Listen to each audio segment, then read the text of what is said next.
Orphans. 20 years later, a Rolls-Royce showed up in front of her house. The deep, throaty hum of a Rolls-Royce Phantom broke the morning silence of Maple Street like thunder in a clear sky. Diana Carter's coffee mug froze halfway to her lips as she watched the gleaming silver machine glide to a perfect stop in front of her modest two-bedroom house. What she saw next made her hands tremble. Two figures emerged from the luxury car with the kind of presence that commanded attention. The man was tall, impeccably dressed in a tailored charcoal suit. The woman beside him glowed with wealth. Designer clothes, perfect posture, assured elegance. Diana's tired eyes widened. Rich people didn't visit homes like hers unless something was terribly wrong. But as the strangers walked toward her front door, something about their faces seemed familiar. Diana's heart began to race. What she didn't know was this moment had been 20 years in the making. But to understand why a Rolls-Royce was parked in front of this humble house, we need to go back to the night she lost everything. 20 years earlier, the brass nameplate on the heavy oak door read, Cliffside Bistro, the kind of establishment where a single meal cost more than Diana Carter made in 2 days. At 24, she moved through the dining room with practiced grace, balancing plates that held more food than some families saw in a week. But it wasn't the wealthy patrons inside that had captured her heart. It was the two shadows by the back door. Every night, like clockwork, they appeared. A scrawny 12-year-old boy with eyes too old for his face, clutching the hand of his 10-year-old sister, whose hollow cheeks told a story no child should know. Eli and Nina. She'd learned their names after slipping them her first secret meal 3 weeks ago. "Please, miss," Eli had whispered that first night, his voice cracking with desperation. "We haven't eaten in 2 days." Diana's choice would define the next 2 decades. That night, she'd filled a coffee cup with warm soup and wrapped dinner rolls in napkins. But as weeks passed, it became so much more. She'd find Eli reading discarded newspapers from the trash, his finger tracing headlines about court cases and legal battles. Then she noticed the pattern. Customers at table 7 always left behind legal journals and law textbooks. Instead of throwing them away, Diana began slipping them to Eli along with the food. "You like reading about lawyers?" she asked one cold November evening. Eli's eyes lit up like stars. "I want to be one someday. Help people like Nina and me." Diana knelt down and looked him straight in the eyes. "Don't let anyone tell you what you can't be, Eli. You want to be a lawyer? Be the best one this country's ever seen." Nina tugged on Diana's apron. "What about me?" "You, sweetheart, are going to change the world. I can see it in your eyes." But someone else was watching too. Victor Langley stepped out of the shadows, his 6-foot frame blocking the alley exit. As the restaurant's manager and part owner, he commanded respect through fear. His family's political connections ran deep, his wallet deeper, and his heart. Well, that was the problem. "This isn't a charity, Diana." His voice dripped with condescension. "You feed them again. You're out." Diana's answer would cost her everything. The next night, she filled 2 containers with the restaurant's finest pasta, added fresh bread, and walked straight to the back door. Eli and Nina's faces bloomed with gratitude, but behind them, Victor's shadow fell across the alley like a death sentence. "Pack your things," he said. "You're done." But the humiliation was just beginning. "Ladies and gentlemen," Victor announced to the full dining room, his voice carrying over the classical music, "I want you all to witness what happens to thieves in my establishment." Victor pointed at her like she was a criminal. The dining room fell silent. "This woman's been stealing food for street rats," he announced.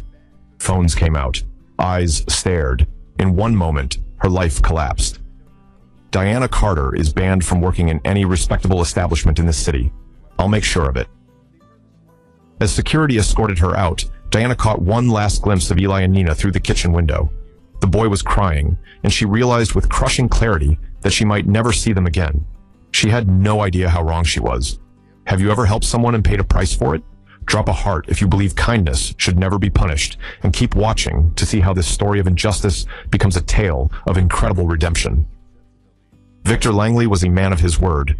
Within a week, Diana discovered the true reach of his influence.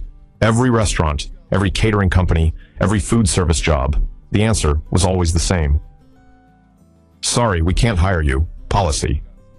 The lie had grown into a monster. By month 3, Diana was sleeping in her car more nights than not. Her mother's medical bills piled up like autumn leaves, but cleaning office buildings at 3 a.m. barely covered rent, let alone treatment costs. Then came the night that changed everything again. Sitting in her rusted Honda in the parking lot of Metro Community College, Diana stared at the brochure. Social work program. Help children in need. Her savings account showed $247. Tuition was $3,200 per semester. But as she sat there, she remembered Eli's voice. I want to help people like Nina and me. If a 12-year-old can dream that big, she whispered, so can I. Diana walked into that building and signed up for student loans that would take her 15 years to pay off. She had no idea that 2 children she'd fed were about to make those loans irrelevant. Because somewhere across the city, those children had never forgotten her words. 20 years later, the courtroom fell silent as Eli Patterson, now 32 and standing 6 feet tall in a perfectly tailored suit, delivered his closing argument. The case that had made national headlines was finally reaching its climax. But this wasn't just any case. Your Honor, the evidence shows a systematic pattern of labor exploitation affecting over 2,000 workers across 15 restaurant locations.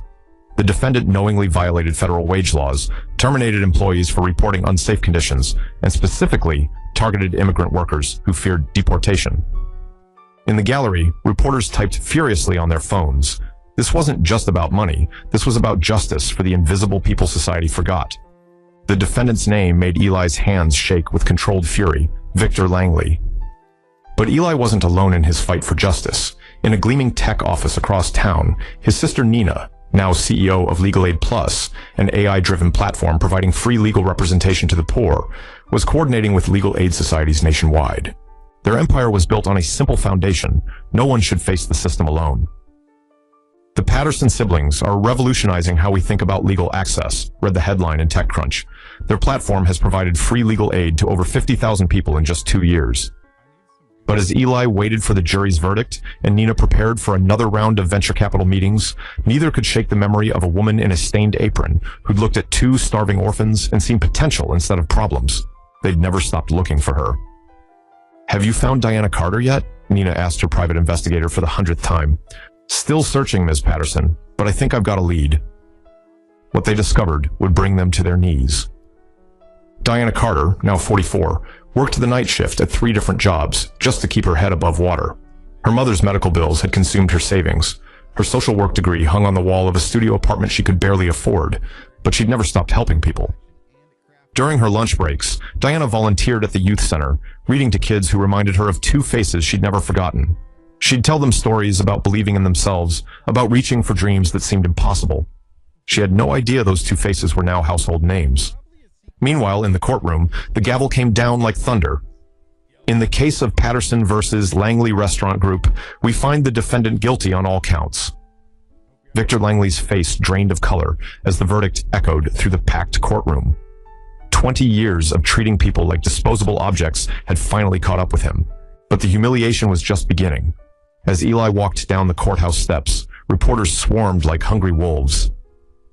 Mr. Patterson, this case has exposed one of the largest labor trafficking operations in the state's history. How does it feel to bring down such a powerful figure? Eli's answer would trend on social media within the hour. Justice isn't about bringing down the powerful. It's about lifting up the powerless. Every worker who was cheated, every immigrant who was threatened, every person who was told they didn't matter. This victory is theirs. The cameras rolled as federal agents placed handcuffs on Victor Langley. His restaurant empire crumbled in real time. Stock prices plummeted, franchise owners fled, political allies distanced themselves faster than rats from a sinking ship. But the most devastating blow came from an unexpected source. That night, as Victor sat in his jail cell, the evening news played on the television. The anchor's voice carried across the cell block. Breaking news. Internal documents reveal that Langley systematically blacklisted employees who showed compassion to the homeless, including a young waitress named Diana Carter, whose only crime was feeding hungry children. Victor's hands clenched into fists. That name, Diana Carter, the woman whose kindness had started the chain reaction that led to his downfall. But the universe wasn't finished with its cruel poetry. 3 days later, as Victor sat in his cell awaiting sentencing, the evening news played a special segment that made his blood turn to ice. Tonight, we celebrate Diana Carter, Director of Community Impact for the Patterson Foundation, the anchor announced. Ms. Carter will receive the city's highest honor for public service. The camera panned to show Diana on the steps of City Hall, surrounded by the very council members who had witnessed her humiliation 20 years earlier. The same judge who had dined at Cliffside Bistro the night she was fired now shook her hand. The same business executives who had watched her public shaming now applauded her achievements. Victor's cellmate whistled low. "That's the lady you got fired? Man, karma's a..." But Victor couldn't hear the rest. He was staring at the screen, watching Diana smile with quiet dignity as she accepted an award for transforming the lives of over 3,000 at-risk children.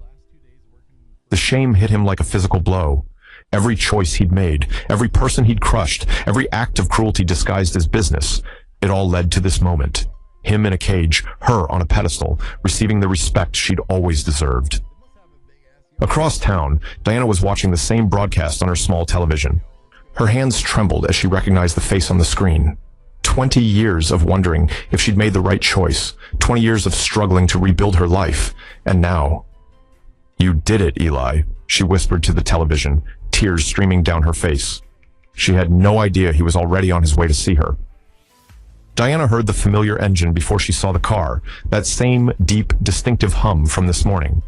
But now, as she peered through her curtains, her heart was pounding for an entirely different reason. The faces she'd glimpsed earlier suddenly clicked into focus.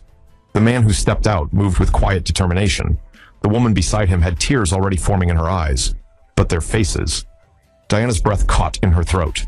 Those were the faces she'd seen in her dreams for 20 years, older now, refined by success and hardened by struggle, but unmistakably them, Eli and Nina. They were walking toward her door. The knock came soft but firm. Diana's hands shook as she turned the deadbolt, her heart hammering against her ribs like a caged bird. The door opened, and 20 years collapsed into a single moment. "Hello, Diana," Eli said, his voice rich with emotion. "We've been looking for you for a very long time." Nina stepped forward, tears already streaming down her cheeks.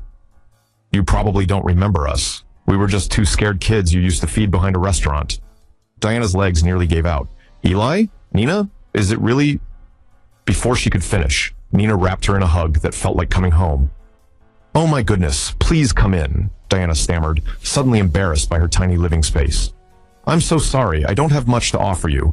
Let me make some coffee." She rushed toward her small kitchen, hands trembling as she reached for the old coffee maker.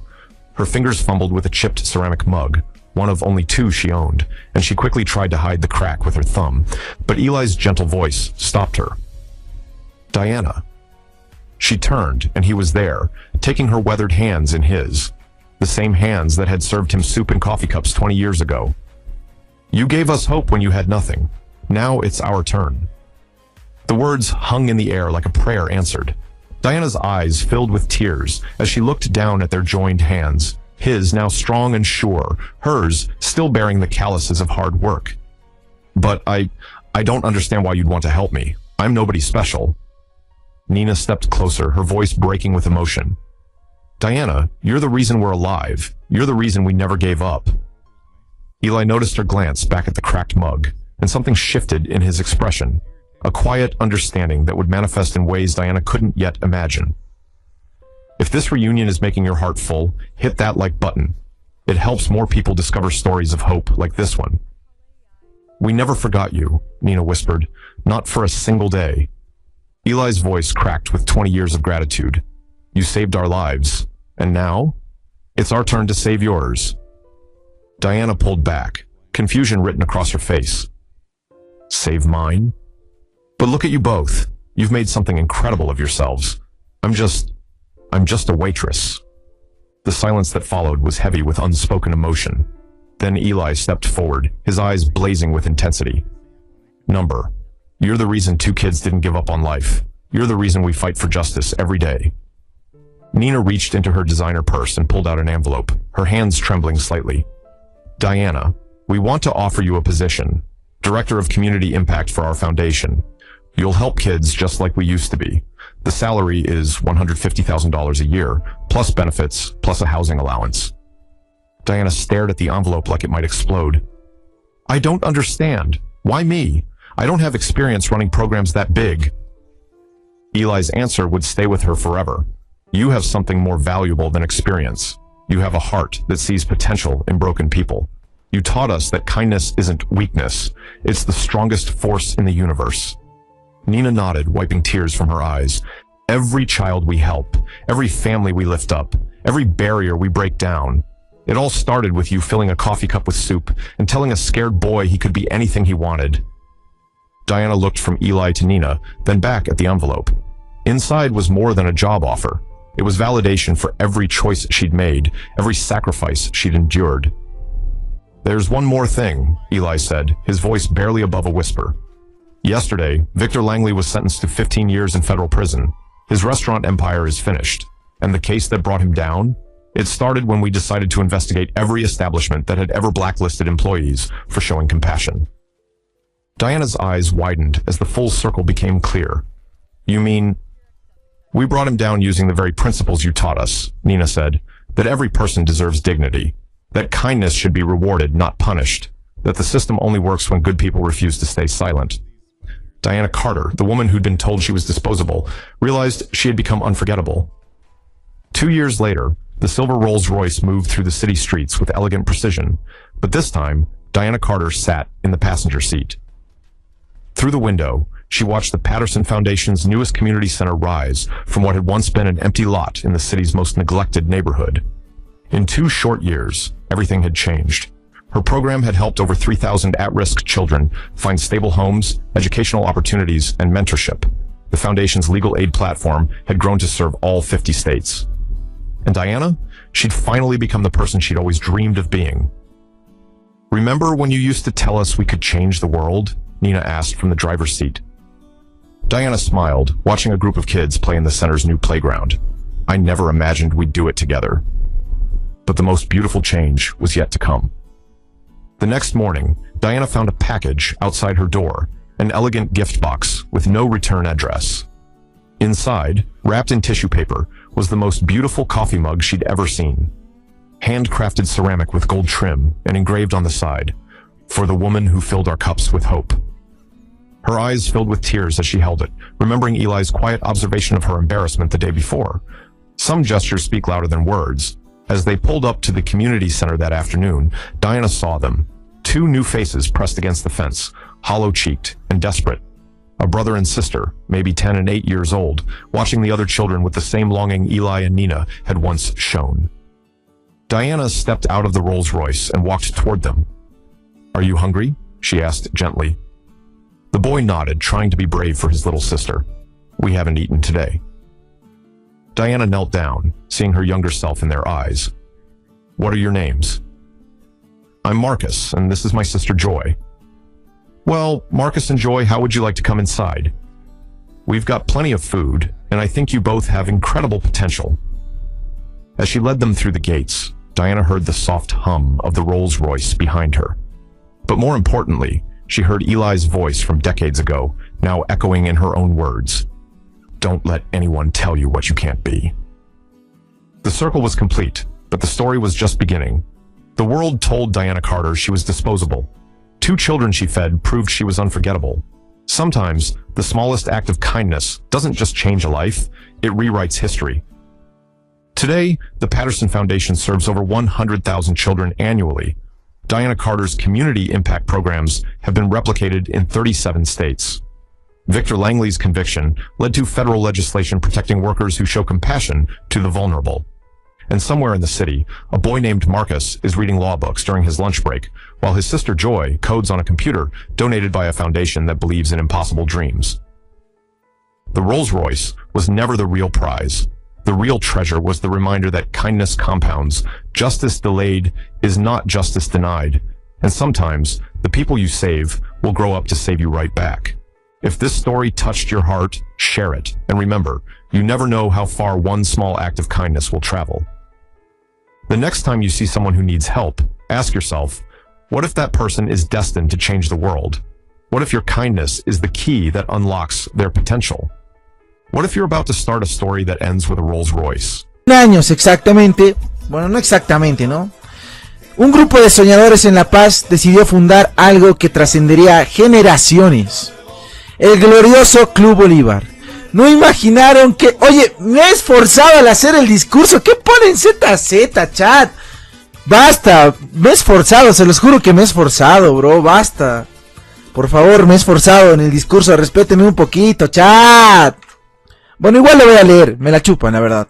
Chat, nefastos. Son unos envidiosos, ¿saben? Son unos envidiosos. ¿En qué me quedé? No imaginaron que ese nombre se convertiría en un sinónimo de grandeza, lucha y de orgullo nacional. 101 años después, Bolívar no es solo un club, es un sentimiento que se hereda, que se sufre y se celebra. Últimamente sufrimos mucho por Robato, ¿no?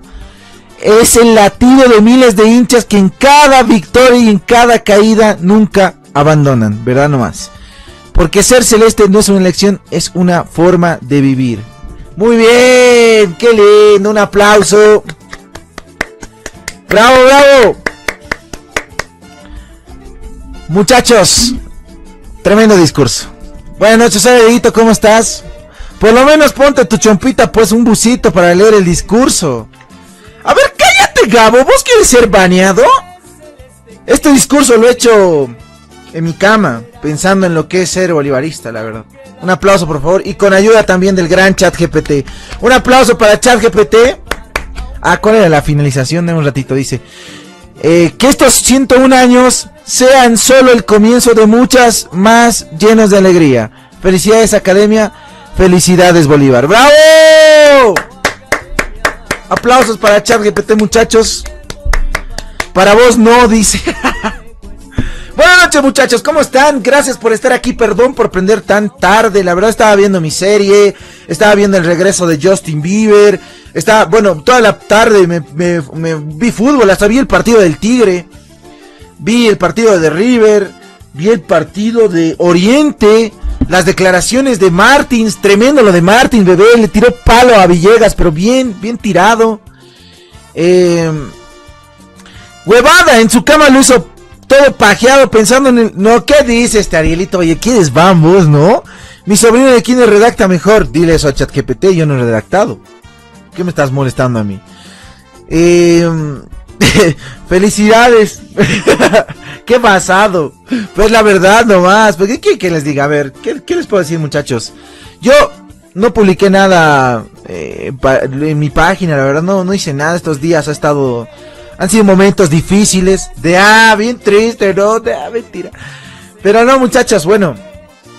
Quiero felicitar a todos los que son bolivaristas y hoy en día más que nunca, ¿no? Que es difícil ser bolivarista en el sentido de todo el contexto que estamos pasando con el técnico. Pero si lo ven por el otro lado también hay que sentirnos orgullosos porque hemos llegado a estos 101 años.